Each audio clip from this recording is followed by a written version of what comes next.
Sosialisasi dana BOS tingkat sekolah dasar bertujuan untuk memberikan pemahaman dalam pengelolaan dana yang disalurkan pemerintah pusat kepada satuan pendidikan di Indonesia. Sehingga sosialisasi ini bisa dipahami satuan pendidikan mengenai penggunaannya dan kaya untuk sarana prasarana wan pembenahan infrastruktur sekolah lainnya. Sosialisasi dana BOS tingkat sekolah dasar bertujuan untuk memberikan pemahaman dalam pengelolaan dana yang disalurkan pemerintah pusat kepada satuan pendidikan di Indonesia.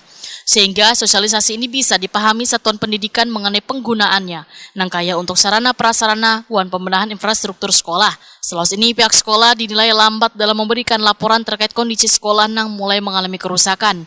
Terkadang hingga menunggu kerusakannya semakin parah, baru dilaporkan. Demikian dipadahkan Kepala Dinas Pendidikan Banjarmasin Nuryadi, Wayatakoni Prima TV Baisukan Kamis 2 Maret 2023. Menurut Nuryadi, setiap kepala sekolah memiliki tugas untuk mengawasi kondisi sekolahnya, baik mengenai sarana maupun infrastruktur yang dianggap sudah kada layak lagi digunakan.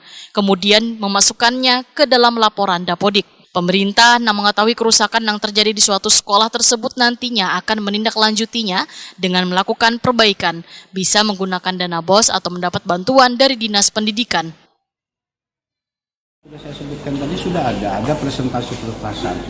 Makin lambat mereka melakukan, maka presentasi itu akan terus berjalan sehingga nanti akan berdampak untuk penyaluran dana BOS berikutnya.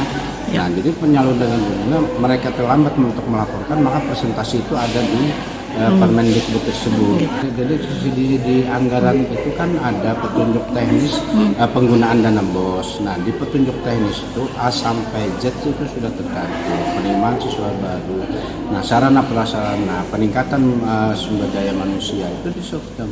Nah, tinggal sekolah ini skala keperluannya di mana. Jadi mereka menyusun sesuai dengan kondisi sekolah masing-masing. Itulah dan rapor mutu sekolah. Nah, di situ yang harus dilakukan oleh mereka. Nuryadi menambahkan penilaian kerusakan di satuan pendidikan bisa melibatkan konsultan agar diketahui tingkat kerusakan bangunan suatu sekolah tersebut.